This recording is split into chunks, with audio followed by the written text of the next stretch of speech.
Shalom, shalom to the hopeful elect. First of all, I give all praises, honor, and glory unto Yahweh, Bahashem, Yahweh Shai, Bahashem, Rakakudash.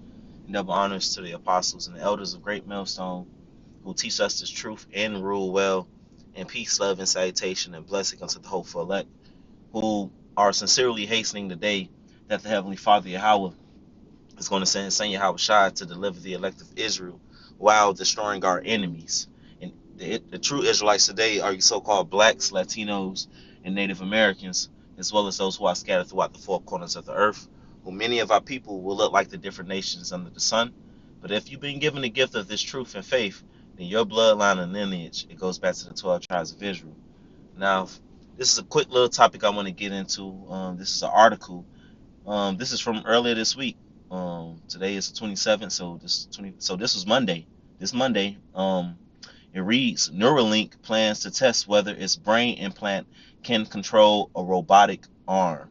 So we're going to see more and more and more about this implantable micro C hip.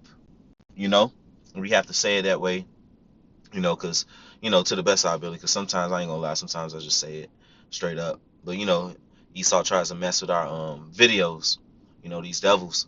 But especially when we bring out this truth about the implantable micro C hip, which is the mark of the beast, the MOTB. Now, again, it says Neuralink plans to test whether its brain implant can control a robotic arm. Elon Musk's brain implant company is launching a new study to test whether its wireless device can control a robotic arm. And look, we're going to hear more about it, but the topic that I actually want to get into is how this thing is coming quicker than you think. Because, these Edomites, these devils, they like to play games and say they doing trial runs with this and that, or they like to play the gradualism game as well. But at some point, the gradualism runs out. At some point, it's been enough freaking gradualism. And at some point, things are going to pop off. Jacob's trouble, the hour of temptation in which this C hip is going to be pushed. What's going to make it a time like never before is that it's going to come when people wish they had just a little bit more time. People going to wish, dang, they going to wish they had listened. They going to wish, that's how this thing is going to pop off. A black swan event, whether it be an EMP, an attack on the grid, cyber attacks, whether it be false flag this or false flag that, or a new disease comes out. Those things could pop off at any moment, which would speed up these things that we want to see in these prophecies. Because we were like, oh yeah, Esau, he deals with gradualism. He does deal with gradualism. Ultimately, the Lord does for his elect's sake. But at some point, one of these days, things is going to be like, okay, we just going to work this day, and we like, we pushing the word and we enduring, and then the next day, shit really pop off. It's just jump. The brother, Priest Shaman, he mentioned a quote, basically how decades could happen in a week. A decade or a decades could happen within a week, meaning major events could happen in a short amount of time to really change everything. And don't let Esau get you fooled with saying, oh, they want to do a trial run, or they want to launch a new study for the Neuralink. Look, they already got things in place ready to push out upon you people, and we saw that with the C-19. We saw that with the C-19, and all of a sudden they had a vaccine, we'll say it like that was ready to be put into people, mass produced, mass spread out from all over America, really all over the world, for people to be ready to take this thing, because of the C-19. But usually those things supposed to take years and years to develop. Esau has a plan. He has these enterprises that he wants to bring to pass as far as his new world order. And we see with Trump being in office and him putting Elon Musk, who was the head of Neuralink, dealing with the brain implants and, to use that side of it is, oh, this could help you people with paralysis and this and that. And then he put Dr. Oz. He put him in office as far as head of the Medicaid and Medicare centers. Who himself put on his show that the microchip will be the next big thing. When Trump is inaugurated, he's ready to hit the ground running. Things are going to move fast. You know, That's why, so many people are desperate for Trump to be in office, because even though they're stupid as hell, but they see that, okay, if the country was to continue to go the way that it did, it will fall drastically. So it needs drastic measures, drastic changes, to the point where people voted for him knowing that there's a thing called Project 2025 out there. You know, he's dealing with Elon Musk with brain chips and implants. So this thing is ready to be pushed. It don't have to be far off. It don't have to be, Esau's plans of 2030. We don't trust Esau. We don't trust his dates and his numbers. This thing is going to come very, very fast. Now, let's get a scripture. Habakkuk chapter 2, verse 3. It says, "For the vision is yet for an appointed time, but at the end it shall speak and not lie. Though it tarry, wait for it, because it will surely come. It will not tarry." So it's this thing that we have to wait for. We have to watch for the prophecies. We measure the time diligently. Oh, but it's going to come. But when it comes, it's going to be like, whoo. It's going to be like here. It's going to be like you got on a roller coaster, and, yeah, you waited in line to get on that roller coaster. Yeah, you waited, but you here now. The next thing you know, it starts off slow, take you up, and then it's just drop. Boom. And here we go. You got to ride this ride. And that's what it's going to be like for the elect. For these people out here, they're just going to be assed out. They're going to be through. These things are going to come in a sudden. The scriptures talk about in 2nd Ezra how the storehouses shall suddenly appear empty. It's going to be that's what's going to make it chaos. That's what's going to make it the worst times ever. It's because it's going to catch these people off guard. The money is going to crash, or the grid is going to be attacked, or EMP attack, or false flag, a new disease, airborne, is spread out. One of these things, a combination of these things to kick off these times, because all of these things are going to happen one way or another. But it's going to happen to what people wish that they was prepared. People gonna wish that they was either in the word, or that they was prepared, that they had food stored up, or and they're going to push this thing. They got it ready. And it's going to, and to the elect, and Lord willing, be of that number, to the sincere ones listening. I pray that I am. It's going to look like, wow, these people really can't see this.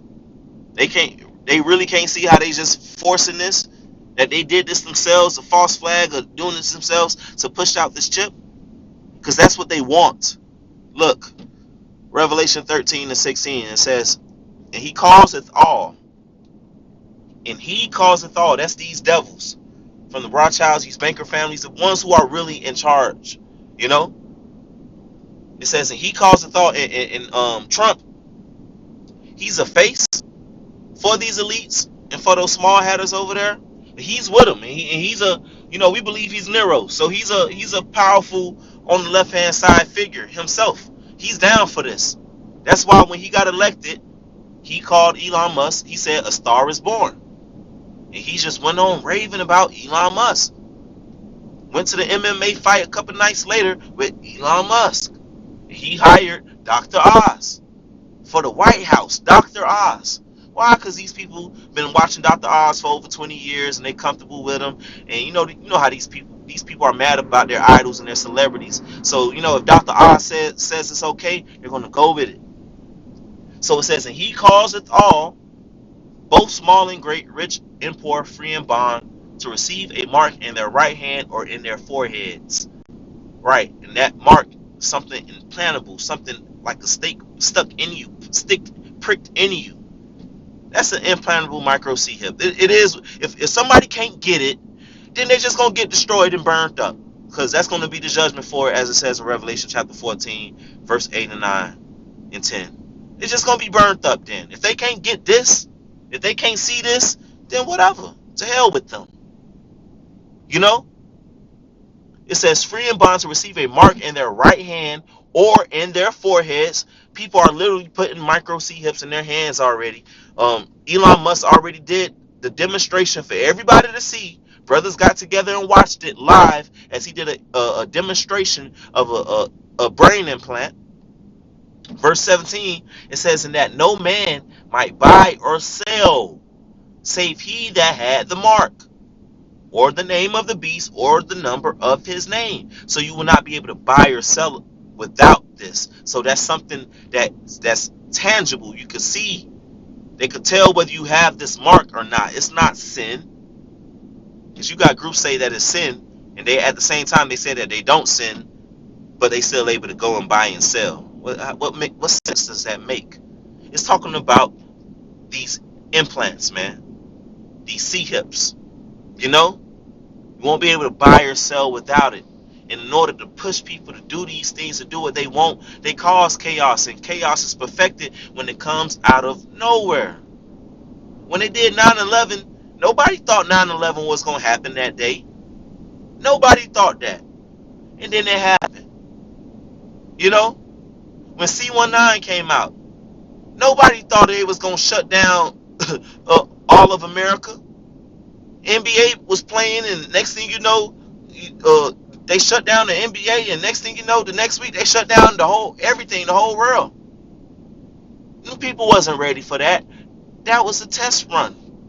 This is going to be even grander, on a grander scale, even quicker. The Lord said He shall make the time short. He's going to speed up the times for His elect's sake, man. So gradualism, it stops at one point, and then the judgments run as waters, and that hour of temptation has to come. You know, to tempt the whole world. I'll get that, and I'll end with that. Revelation 3:10. It says, "Because thou hast kept the word of my patience, I also will keep thee from the hour of temptation, which shall come upon all the world to try them that dwell upon the earth." So this is coming upon all the world. What's gonna make it a temptation if everybody could just see it coming and gradually see it coming? You could time it. Oh yeah, it's gonna be like this, and no, shit gonna pop off one of these days. Our temptation, Jacob's trouble, it really goes hand in hand. Ultimately, Jacob's trouble, Esau coming down upon you tribes, you so-called blacks, Latinos, and Native Americans, and within that, they gonna force people to take this C hip in order to be able to buy or sell, to live and to partake in society. But the elect is not gonna take it. The Lord's gonna keep His elect from that hour, because they have been keeping the word of His patience. Those who are prophesying right now, and prophesying and teaching these words the right way, rightfully dividing the word of truth, breaking down these prophecies the right way, telling people that the hour of temptation, the microchip that is the mark of the beast, teaching and preaching and believing and calling upon the name of Yahweh Shem Shah. Now the Lord gonna keep you from that time, but it's gonna come like a thief in the night upon the rest of these people. So it's gonna come sooner than we all think. Cause you know what? I'm gonna end with this. Shoot, Romans 13:11. It says, "In that knowing the time, that now it is high time to awake out of sleep." Right, we telling our people to wake out of sleep. Why? Because the Lord coming as a thief in the night, right? It says, "For now is our salvation nearer than when we believe," man. So things gonna pop off where it's gonna be like, damn, shit was all good just a week ago. And shit ain't all good, but you know what I mean. You know the saying. Everybody just going to work, putting gas in your car, fighting traffic. We fighting, we looking for the prophecies. But that big thing is gonna happen. That big thing is gonna happen very, very soon, man. That's part of the formula. That's part of the Lord's formula, to come like a thief in the night upon these people, to make something happen suddenly, that'll really change everything. And 2025 is looking like the year. Every year it looks like the year. That's the spirit to be in. But shit ain't going backwards. Shit has been progressing. Shit has been getting amped up and amped up. 2024, hella prophecies that make 2023, Shit. You know, 2023 wasn't touching 2024. It just jumped. So 2025, hey, look for these things. Stay occupied in the prophecies. Keep praying to Yahweh Shem Shai. Send up curses upon Babylon the Great. Keep pushing and fighting and enduring. Shalom.